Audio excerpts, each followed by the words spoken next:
महाराष्ट्र इमारत और इतर बांधकाम कल्याणकारी मंडल की तरफ से गृह उपयोगी वस्तु संच वितरण शिविर का आज नागपुर में आयोजन किया गया। नागपुर में आयोजित इस कार्यक्रम में अध्यक्ष के रूप में माजी खासदार अजय संचेती थे, जिनके हाथों से दीप प्रज्वलन कर कार्यक्रम की शुरुआत की गई, जहां आमदार सुधाकर कोहले, संजय बंगाले, सुनील हिरनवार और अन्य अतिथिगण उपस्थित थे। कामगारों को साहित्य किट बांटने का ये कार्यक्रम किया गया, जिसमें 700 लोगों को गृह उपयोगी वस्तु किट बांटी गई, जिससे लोगों को घरेलू उपयोग के लिए आसानी रहेगी। और इस गृह उपयोगी वस्तु संच वितरण कार्यक्रम की शुरुआत में कल पहलगाम में हुए हमले पर शोक व्यक्त किया गया, जिसमें इस हादसे की निंदा की गई और भारतीय लोगों की मृत्यु पर शोक व्यक्त किया गया। काल काश्मीरमध्ये अत्यंत दुर्दैवी घटना घडली। त्या घटनेनंतर पक्षाकडून आम्हाला सांगण्यात आलं की सगळे कार्यक्रम रद्द करा, परंतु आदरणीय देवेंद्र फडणवीस साहेब, आदरणीय बावनकुळे साहेब यांच्याशी बोलून हा कामगारांना साहित्य वाटपाचा कार्यक्रम आहे, त्यामुळे हा रद्द करायचा की काय, परंतु साहेबांनी सांगितलं की हा काही कुठला स्वागताचा समारंभ नाही, त्यामुळे हे किट वाटप झाली पाहिजे आणि म्हणून आज हा कार्यक्रम आपल्यामध्ये या ठिकाणी होतोय आणि त्यामुळे कुठल्याही पाहुण्यांचं या ठिकाणी स्वागत सुद्धा आपल्यातर्फे करण्यात येत नाही।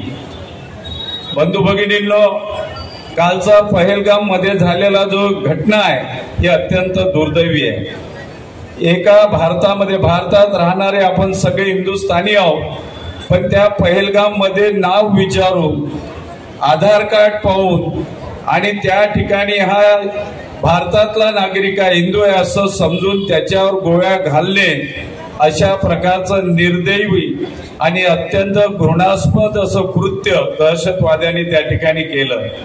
मध्ये काल एक दुर्दम्य घटना घडली।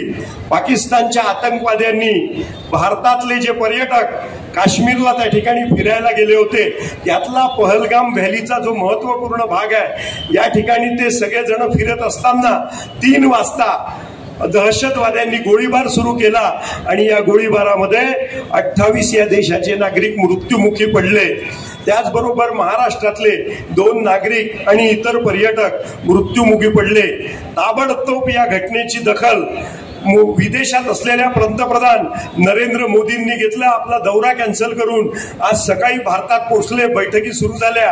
केंद्रीय गृहमंत्री अमित शहा हे ताबडतोब त्या ठिकाणी खासदार तिथले गव्हर्नर मनोज सिन्हा यांच्या सकट श्रीनगरला दाखल झाले। रात्रभर सर्चिंग कॉम्बिंग ऑपरेशन सुरू झाले। सेनाच्या 3ही तुकड्या सर्च ऑपरेशन सुरू झालं, पण आपलं कर्तव्य आहे की ज्या नागरिकांचा या दुर्दैवी मृत्यू झालेला आहे त्या सगळ्यांना आपण आपल्या सीटवरनं उभे राहू। मी सगळ्या नागरिकांना विनंती करतो की 2 मिनिटं त्या भारताच्या सर्व नागरिकांना आपण त्या ठिकाणी श्रद्धांजली अर्पण